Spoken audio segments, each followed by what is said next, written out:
Itong mga Seventh-day Adventist, kanilang ginagawang panakot itong National Sunday Law. Unang-una, itong National Sunday Law ay isa lamang po sa kanilang mga matatawag natin na kahibangan. Kahibangan. Ito ay isa lamang kahibangan dahil wala talaga silang stable, no? Stable na masabi nating batayan na totoo itong National Sunday Law. Actually, ginagamit lang nila ito bilang panakot sa mga Katoliko, no? Panakot lang ng mga Katoliko. 'Yun ang kanilang ginagawa rito. So, pero ang ating talakay ngayon to is totoo ba na mangyayari itong National Sunday Law? Itong sinasabi nila na ano na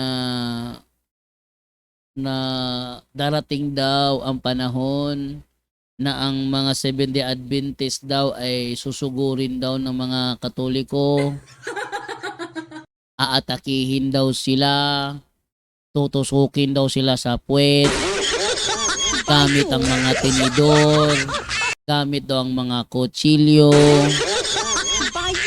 no? Totoo ba ito? Well, ang masasabi ko diyan, yan ay isa lamang pananakot. Bakit hindi ako naniniwala na mangyayari itong National Sunday Law? Kasi meron na silang meron na silang prophecy sa kanilang libro sa mga mangyayari sa mga kaganapan na mangyayari sa huling panahon kung saan marami ang tatayo sa kanilang mga pulpito na mga ngaral ng mga kasinungalingang propesiya. Kasinungalingang propesiya na ang kanilang mga kamay ay hinirungan at konektado sa malaapoy na impyerno ni Satanas. Oh. Totoo naman 'yon. Bakit? Yan kasing National Sunday Law, isiyan sa kanilang kabulaan ng propesiya. Ating basahin yung yung tinuturo ng kanilang aklat, no? Aklat nila na last day events. Ating basahin yung aklat nila last day events. Anong sabi dito? Many will stand in our pulpits with the torch of false prophecy in their hands, kindled from the hellish torch of Satan. Sa kanilang aklat yan, na last day events ni Ellen G. White, isa sa mga sinasabi niya, many will stand in our pulpits with the torch of false prophecy. Yun namang false prophecy naman, yun ang tumutukoy sa kanilang pagtuturo na may mangyayari daw di umano na National Sunday Law, kung saan ang mga Sabadista daw ay gagawin daw litsyon. Lilitsonin daw ang mga Sabadista dahil kaya sila ay pupunta doon sa mga bulubundukin para magtago. Meron silang mga ganyang mga pananakot. Tapos sasabihin sa Katoliko, ano ang pipiliin ninyo? Yung kayo ang mang-uusig o kayo yung uusigin? Siyempre, mga kina-convert, takot silang magsabi na doon kami sa mang-uusig, no? Sabi nila, doon kami sa uusigin. Yun ang kanilang gagawin doon. Kaya pipili nila ngayon. Kung gusto nyo yung uusigin kayo, magdesisyon na kayo. Ano pang hinihintay ninyo? Sakay na. Pero, totoo ba kaya na mangyayaring National Sunday Law? Unang-una, para mapansin ninyo kaagad ang kanilang kamalian, walang umiiral. Walang umiiral na National Sunday Law sa kasalukuyan. Wala. Ang ginagawa nila, kino-connect nila yung Blue Law doon. Blue Law. Nalo yung debate ko dati kay Warren Becerril? Kino-connect nila yung Blue Law. Meron ng mga bansa ngayon na nagsasagawa ng Blue Law. Ano yung Blue Law? Hindi mo alam na yung Blue Law.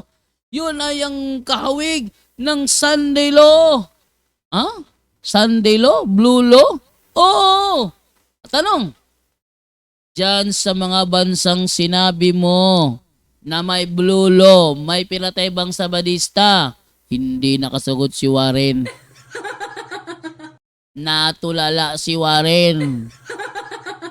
Kasi hindi niya mapatunayan na dun sa mga bansang sinasabi niyang may blolo, may pinatay na Sabadista. Wala. O sa buong mundo, walang batas na nag-uubliga sa lahat na sumamba tuwing linggo. Walang ganyan. Walang ganyan sa States. Ha? Ulitin ko ha. Walang ganyan sa States. Oh. Tapos, ano pa? Kahit sa mga bansang Kristiyano, halimbawa doon sa US, doon sa Europe, may religious freedom. Kung yung mga satanic temple nga hindi pinapasara, hindi nga inuusig ng gobyerno, yung ba kayang mga Seventh-day Adventist? Kapagkalaking kalokohan ito. Siguro kung may uusigin man siguro, kung magpapakita lang ng pagkukunwari, uunahin yung mga satanismo eh. Oh, akalain mo, naglantad pa sa publiko? Oh, anong ginawa ng mga Katoliko? Nandun sa labas, nagwiwelga. Seventh-day Adventist, pumunta ba?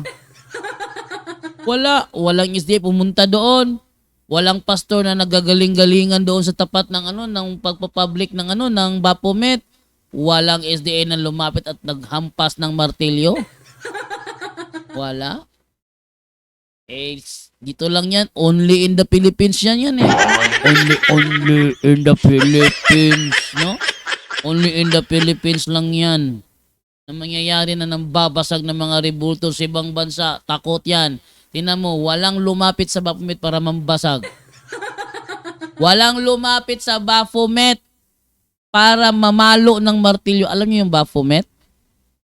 Yung rebulto ng mga satanista na ang katawan ay katawan ng isang machete. Tapos yung ulo ay ulo ng matandang kambing. Oh. Tapos yung gilid niya may nakatayo dalawang bata, lalaki at babae nakatingala sa kanya. Oh. Tapos meron siyang reverse star. Oh, tapos yung kamay niya nakaganon. Meron bang naglakas loob na lumapit doon ng mga Seventh-day Adventist? Only in the Philippines lang yung mga mapagpanggap na mga yan. Yung mga SDA sa ibang bansa, hindi naman nagbabasag ng mga rebulto. Hindi naman nagsusunog ng mga rosaryo. Ang mga Seventh-day Adventist lang sa Pilipinas lang talaga ang mga walang modo. Bakit? Meron kasing pagkakasundo ang Katoliko at Seventh-day Adventist doon sa sa ibang bansa kung saan nagpirmahan ng Santo Papa at ang presidente ng SDA na walang galawan. Pero sa Pilipinas talagang aggressive ang mga SDA. Sa Pilipinas masyado silang aggressive. Kaya kahit na mayroong agreement na walang pakialamanan, ang ginagawa ayun, pakialam ng pakialam. Tapos, ano pa? Kung yun ngang mga same-sex marriage nga, ginagawa na ngang legal sa ibang bansa, yung pa kayang magsimba sa araw ng Sabado. Hinding kalukuhan itong mga Seventh-day Adventist na ito. Maniniwala kayo dyan. Papaniwala sa mga ganyan. Manluloko yung mga yan. Papaniwala sa mga ganyan dahil yung mga ginagawa nila yan ay isang uri ng panluloko sa mga kapwa-tao. Dahil sa ibang bansa may religious freedom doon kaya hindi makukulong o papatayin dahil lang sa nagsisimba sila ng Sabado. Walang ganyan sa States. Walang ganyan. Kaya yung sinasabi nila panakot lang nila yan. Panakot lang yan.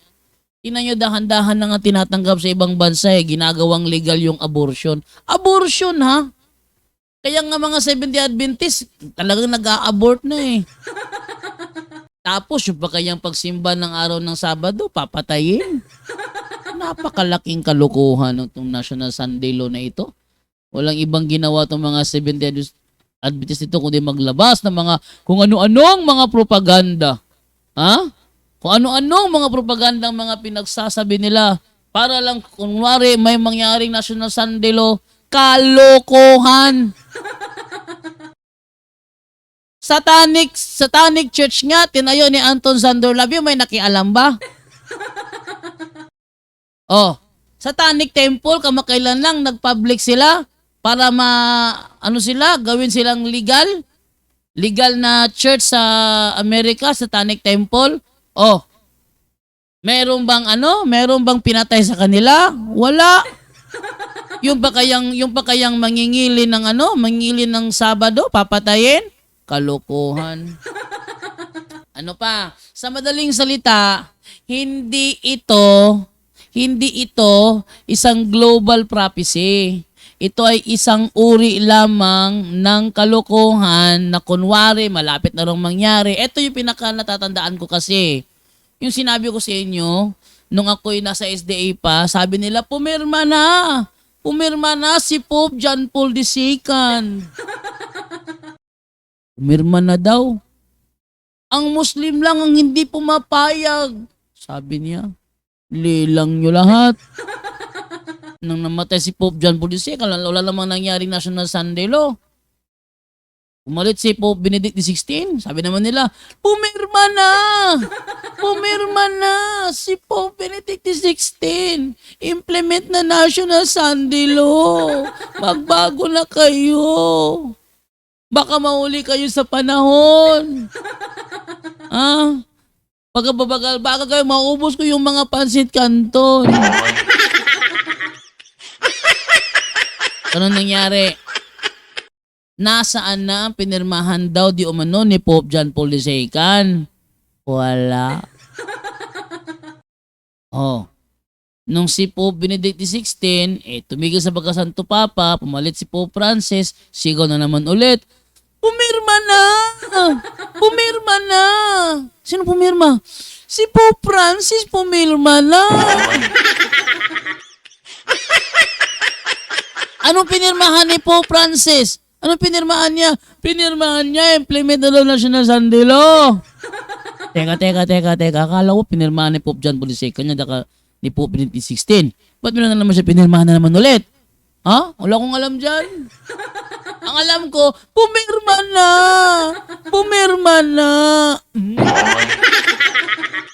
Mukha ninyo? Pumirma na daw? Pero pinagsasabi ninyo, walang pirma-pirma ang ganyan nangyari. Ano nangyari na naman? Sabi ko, tingnan nyo nagkasakit si Pope Francis. Kung sakaling dumating na siya ay kulinan ni Lord. Tandaan natin, nilive ko yun Tandaan natin, yung mga SDA, sisigaw na naman ulit yan. Pumirma na sino? Yung sumunod na Pope nang na talaga. Itong si Pope Leo XIV, hindi ako nagkamali. Talagang sumigaw na naman ulit sila. Pumirma na! Sino pumirma? Si Pope Leo XIV pumirma na. Ano pinirmahan niya? Mangyayari na National Sunday Law. Harap ng yun Sa National Sunday Law? Walang mangyaring ganyan. Kalokohan lang yan. Sabi ni Ricardo Canoy Toquero, ingon si Pastor Villaber, nakadungog ko, tuig 2022 nga ang Sunday will be implemented daw. Og nangandam na sila kung mahitabo ning balaura. Bot ng tanan.